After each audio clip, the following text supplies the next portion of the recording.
Na última quarta-feira, o Copom, que é o órgão responsável por definir a meta da taxa Selic de juros do país, decidiu manter de forma não unânime a taxa de juros do Brasil em 13,75%. Esse é o fim dos 12 aumentos consecutivos da taxa Selic de juros, que vem crescendo desde maio de 2021, pelo menos até então. Vamos entender o que isso pode significar para o Brasil e como isso pode afetar os seus investimentos de agora em diante. O meu nome é Leonardo Almeida e esse é o Investidor Racional. E se você gosta da ideia desse vídeo, já deixa o like e já se inscreve no canal. Tudo isso vai mostrar para o YouTube que esse vídeo te interessa e vai me motivar a continuar criando conteúdo de qualidade para vocês. Bom, nós precisamos primeiro entender o porquê a taxa Selic aumentou tanto desde maio de 2021.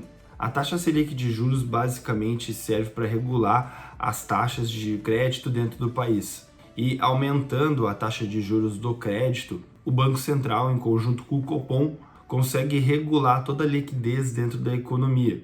E dessa forma, eles conseguem controlar a inflação. O que acontece é que com os efeitos da pandemia, no qual foi o momento em que a produção do país acabou diminuindo e a quantidade de dinheiro circulando, ou seja, de reais dentro do país aumentou, o que aconteceu foi que com cada vez mais reais dentro do mercado e uma produção que se manteve ou diminuiu durante o período, isso ocasionou um processo inflacionário, no qual os preços dos produtos aumentaram pela lei da oferta e da demanda, já que nós temos menos produtos e serviços circulando dentro da economia com uma quantidade de dinheiro que é maior. Ou seja, você precisa de mais reais para comprar os mesmos produtos e serviços que antes custavam menos reais. E isso, meus amigos, é a inflação, que por definição é o aumento dos preços dos bens e serviços e a redução do poder de compra dos consumidores. Buscando conter esse processo inflacionário, o aumento da taxa Selic vem no sentido de conseguir retrair a economia momentaneamente para conseguir controlar essa taxa de inflação. Esse processo também gera alguns outros efeitos, como, por exemplo, a migração do dinheiro do setor privado para o setor público. Ou seja, os investidores costumam deixar de investir na bolsa de valores e nas empresas e migram o seu capital para o setor público, já que com o aumento da taxa de juros, os títulos públicos acabam pagando mais, com mais segurança, e as empresas, por terem menos incentivos para contratar e aumentarem sua produção, acabam muitas vezes reduzindo ou mantendo a sua produção, o que faz com que se crie um desincentivo para se investir na iniciativa privada. Com o aumento da taxa Selic, nós também vemos o crédito ficando mais caro e isso acaba criando um desincentivo ao empreendedorismo, ou seja, a busca de novos negócios e investimentos no setor privado. Já que a produção se mantém ou acaba reduzindo, isso também faz com que as empresas não contratem tanto ou então contratem menos, o que acaba também, consequentemente, aumentando o desemprego dentro do país. E tudo isso, de forma geral, acaba fazendo a economia ficar mais retraída, o que desaquece a economia do país. Aqui dentro do Brasil, nós estamos vendo uma queda da inflação em 2 meses consecutivos, nos meses de julho e agosto.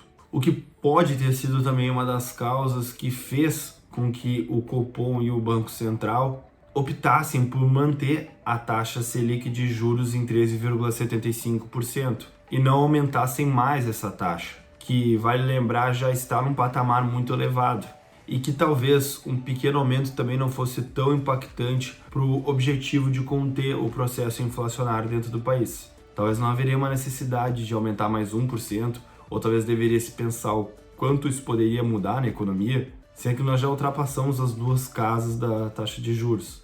No entanto, eu preciso ressaltar que o Brasil não é um país que depende só de si, ou seja, nós estamos dependentes do mundo inteiro.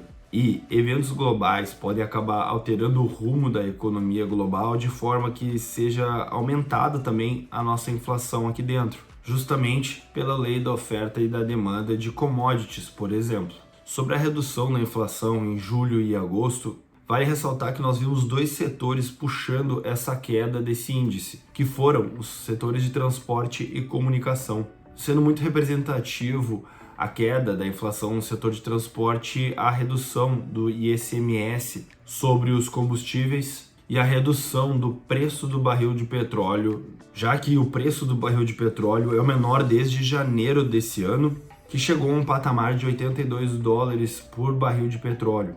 Isso ocasionado por um processo de inflação global, que acabou desacelerando a produção dessa commodity com uma expectativa menor de demanda global. E nesse sentido vale ressaltar que sim, o mundo todo está passando por um aumento de inflação e não é só o Brasil. Na verdade, nos Estados Unidos, eles estão começando a aumentar suas taxas de juros faz pouco tempo. E eles estão sofrendo todo esse processo de aumento dos bens e consumos somente agora. Enquanto aqui no Brasil, muito provavelmente por nós já estarmos muito acostumados com a inflação, o Banco Central se adiantou para conseguir precaver os efeitos econômicos da inflação, aumentando a taxa de juros mais cedo do que nos outros países ao redor do globo, fazendo com que agora nós estamos chegando no final desse processo. E muitos podem concordar que nós estamos no topo da alta da taxa de Selic de juros e podemos provavelmente ver uma queda dessa taxa para os próximos meses. Eu vou colocar aqui na tela uma imagem do relatório Focus, que faz uma previsão da inflação para os próximos anos. Esse relatório mostra uma expectativa da inflação que pode ser levado em conta na hora de um estudo de caso da inflação dentro do nosso país. Ainda assim, como eu já comentei nesse vídeo, nós sempre corremos o risco da desvalorização cambial, ou seja, alterações na oferta e na demanda mundial, muitas vezes ocasionadas pelos Estados Unidos, podem fazer alterações na balança cambial do país. Atualmente, com a taxa de juros muito elevada dentro do Brasil, o país tem conseguido atrair capital estrangeiro de investidores que olham para o Brasil como uma oportunidade atraente para obter boas rentabilidades, já que uma taxa de juros tão alta, em 13,75, é sim interessante e atrativo para os investidores estrangeiros. E o processo que faz com que os investidores estrangeiros tragam seus dólares para o Brasil faz com que, pela oferta da lei e da demanda, quanto maior a quantidade de dólares dentro do Brasil, mais o dólar se desvaloriza frente ao real. E isso tem feito o real se valorizar frente a outras moedas ao redor do mundo. No entanto, a gente precisa ressaltar que os Estados Unidos está sim aumentando essas taxas de juros e, além disso, é muito mais fácil controlar a valorização e a desvalorização cambial da moeda quando você é a máquina de imprimir dinheiro do mundo, já que os Estados Unidos podem a qualquer momento imprimir mais dólares, e isso faz com que eles tenham o poder de regular esse câmbio. Tudo isso também faz com que o Brasil sofra uma pressão para manter a sua taxa de juros alta ou aumentando mais, já que no momento em que os Estados Unidos tiverem uma taxa de juros muito alta, isso vai fazer com que os investidores estrangeiros também olhem os Estados Unidos como uma oportunidade mais interessante que o Brasil para investir.